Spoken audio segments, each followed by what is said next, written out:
nikmat yang Allah berikan pada kita adalah nikmat berukhuwah, Bu. Rasa mencintai sesama muslim kepada muslim lainnya, dan itu lebih menguat lagi apabila rasa cinta itu diikat dalam sebuah ikatan yang disebut dengan pernikahan. Ya, cinta adalah takdir yang dipasrahkan, begitu bahasanya. Saya ketika diberi Allah ayah, bapak, saya tidak pernah minta bapak saya siapa. Ketika Allah memberikan ustadz anak, ustadz juga nggak pernah minta tuh anaknya yang gimana. Ya, yang jelas Allah berikan dan saya cuma menerima. Itu namanya takdir yang tak diberi pilihan. Maka cinta yang indah ini, teman-teman yang berbahagia, jangan dihancurkan. Dirawat cinta ini sampai sepanjang masa. Dan ternyata cinta yang sudah ditetapkan berdasarkan dengan sebuah akad yang suci. Ngeri loh, Bu, akad itu, Bu. Awalnya disentuh aja dosa, dipandang aja haram, gara-gara satu kalimat, saya terima nikahnya Fatimah binti Maimun dengan mas kawin seperangkat alat sekolah dibayar tunai, begitu ya. Jadi ada bolpen, pensil, spidol ya. Cuman gitu doang tuh. Akhirnya mohon maaf, jangankan dipandang, jangankan disentuh, bahkan digauli pun menjadi halal hanya dengan kalimat yang tidak lebih dari 2 menit, bahkan 1 menit. Allah halalkan sesuatu yang tadi awalnya haram. Nah, ini yang harus kita jadikan muhasabah pada diri kita.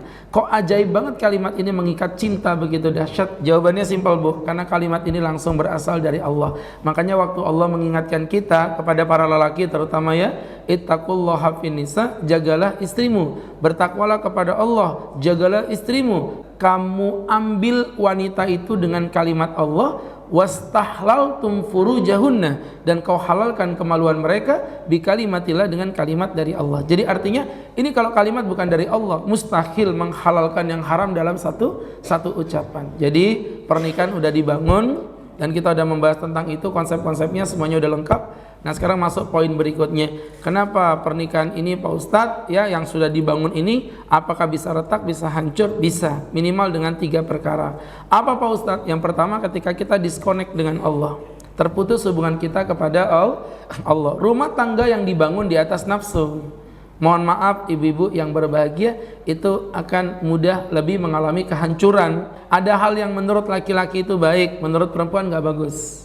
Dan berapa banyak hal-hal yang menurut perempuan itu indah, bagi kami laki-laki itu nggak benar gitu. Contoh misalnya ibu kalau udah ngegosip itu nikmatnya luar biasa, ya kan? Itu satu kampung habis pembahasannya semua, udah 5 jilid ibu bahas semuanya. Teman-teman, bagi kami laki-laki itu ngapain sih ngomongin nggak penting kayak begitu? Tapi bagi ibu itu kan persaudaraan gitu. Iya, kalau nggak ngegosip itu kayak rasanya ada yang kurang dalam hidup kita gitu kan. Nah, maka berangkat dari situlah teman-teman, laki perempuan punya 2 sudut yang berbeda-beda. Nah, Ustaz, di sini poinnya. Kalau kita tidak punya rujukan yang sama, koneksi kepada Allahnya tidak terjalin, maka rumah tangga ini insya Allah nggak bakal lama akan hancur. Kalau memang jaminan rumah tangga bahagia itu adalah yang punya banyak uang, harusnya orang kaya, nggak ada yang cerai. Faktanya yang cerai justru didominasi oleh kebanyakan orang-orang yang memiliki kemampuan ekonomi yang mapan. Kalau memang istri cantik jaminan bahagia, suami ganteng jaminan bahagia. Harusnya artis gak ada yang cerai, suaminya ganteng-ganteng, Bu, iya, tapi cerai juga. Maka Masya Allah, beda dengan rumah tangga ibu ya, Masya Allah, sakinah, mawaddah, warahmah. Ternyata poinnya cuma satu, koneksi kita kepada Allah dulu. Nah, suami punya pendapat, istri boleh punya pendapat, kita debat, ayo. Tapi pada endingnya, pada akhirnya, ayo gimana kita menyatukan itu ya, gimana kita menyatukan ini dalam satu titik yang sama, yaitu kembali kepada hukum Allah subhanahu wa ta'ala. Apa yang ditetapkan Allah, yuk itu yang kita ikuti. Dah, satu, ketika pasangan mendisconnect, memutuskan hubungan kepada Allah, maka hanya menanti detik-detik kapan akan berpisah. Setiap sudut pandang menjadi potensi perkelahian. Beda dengan ibu-ibu istiqomah yang Masya Allah ngerti ilmu agama, ya, nanti syukur-syukur suaminya juga kudunya di ngertiin begitu, sehingga nanti akan berada pada satu titik yang sama. Ketika ada problematika, Mas, yuk kita kembali kepada Allah. Selama ibu nggak disconnect sama Allah, insya Allah ibu nggak akan pernah terpisahkan dalam rumah tangga. Sakinah, mawaddah, warahmah. Itu poin pertama. Yang kedua, miskomunikasi. Mohon maaf ya, ini kaidah dalam hidup saya, monggo ibu praktekkan. Bagi saya, segede apapun sebuah masalah, selama masalah itu ya mohon maaf mau dibicarakan masih ada omongan, maka demi Allah pasti di situ akan ada solusi yang disiapkan. Ini tinggal nunggu aja waktunya. Ya, maka ibu-ibu yang berbahagia yang dimuliakan Allah, jangan suka diem-dieman. Kalau punya problem diem-dieman boleh Bu, tapi ada batasnya. Ya Bu, jadi nggak boleh Bu diem-dieman sama orang lebih 3 hari. Pak Ustadz, tapi hatiku sakit banget sama suami. Oke, ibu sakit banget, tapi maksimum 3 hari. Hari pertama, hatiku masih terluka. Hari kedua, biarlah aku mencoba untuk mengobatinya. Hari ketiga, biar itu mengering seperti sedia kala. Hari keempat, berpelukan. Ya? Jadi ibu-ibu kalau udah memutus komunikasi, close. Makanya mohon maaf Bu ya, mohon maaf. Gak ada masalah yang tidak ada solusinya. Kita tuh cuma butuh ngobrol aja, menghilangkan ego sejenak. Nggak usah baper Bu. Kalau ada yang nggak enak diomongin langsung. Ibu enggak, kadang ada yang nggak enak, ibu tahan-tahan malah jadi status. Ya, malah jadi status. Statusnya itu ibu minta bantuan teman ibu duduk di kafe, ya kan? Kemudian temannya ada yang nyuting begini. Dari jauh ibu menatap kejauhan gini, ada yang bawa kipas depan situ. Ya kan? Terus backsoundnya itu, parah ini. Ibu ngerti nggak sih Bu? Nggak punya TikTok sih, kasihannya orang-orangnya. Last kontak dengan hubungan, dengan pasangan, jangan. Ibu boleh marah 3 hari tadi Bu, tuntaskan marah ibu. Tapi selepas 3 hari coba ngobrol kembali. Banyak Bu, problem itu tuntas kalau sebenarnya gini maksudnya. Saya musuhan dengan si A ini pengen baik sama saya. Saya juga pengen baik sebenarnya sama si A. Cuman problemnya siapa yang mulai, itu aja masalahnya. Nah, sehingga oke lah kalau emang butuh orang ketiga ya kan untuk menuntaskan, ada ustadznya atau ada psikolognya, monggo silakan. Nah seperti itu Bu, komunikasi tetap jalan. Jangan biarkan problematika ibu pendam di dalam hati sehingga itu akan menjadi bumerang.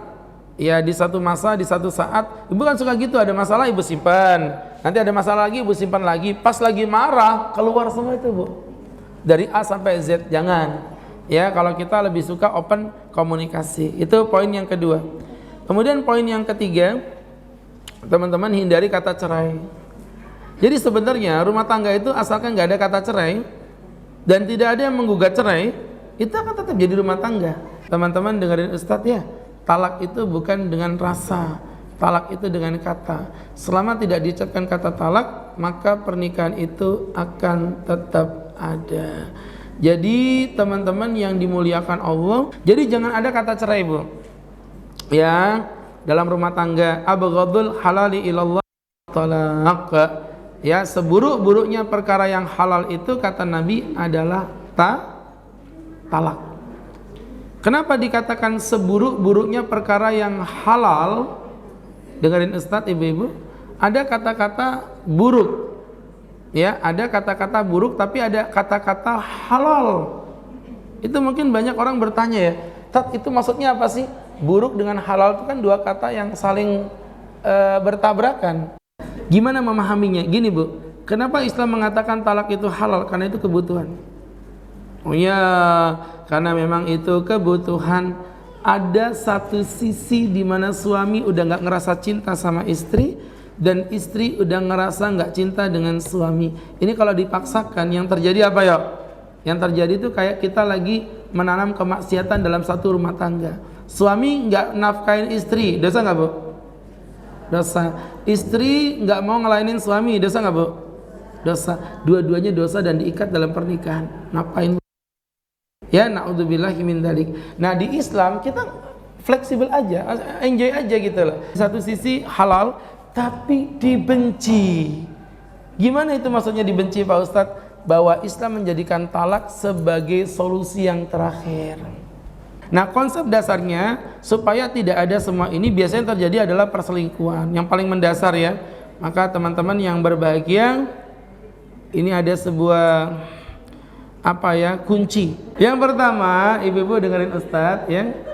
Suami jaga mata, istri jaga estetika. Satu.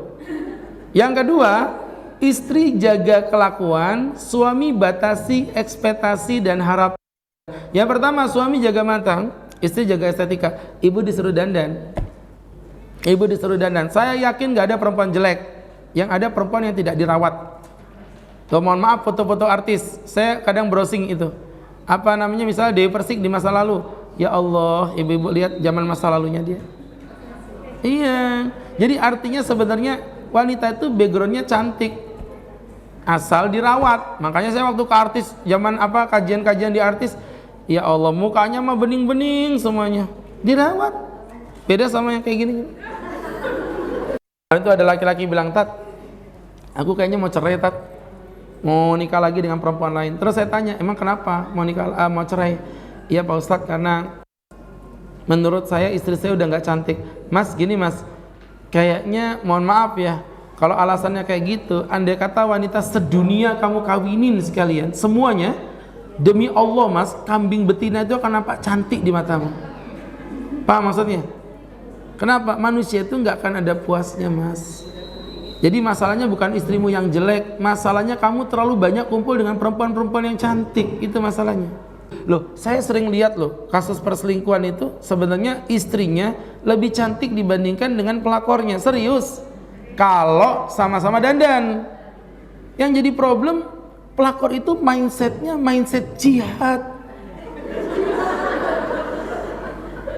Sedangkan ibu mindsetnya mindset memiliki. Loh, orang kalau udah punya, Bu, mohon maaf Bu ya, saya dulu membayangkan bisa punya HP misalnya, aduh kapannya bisa punya HP apa namanya Android yang bagus bla bla bla, itu rasanya kayak ngayal-ngayal. Sekarang udah punya, biasa aja.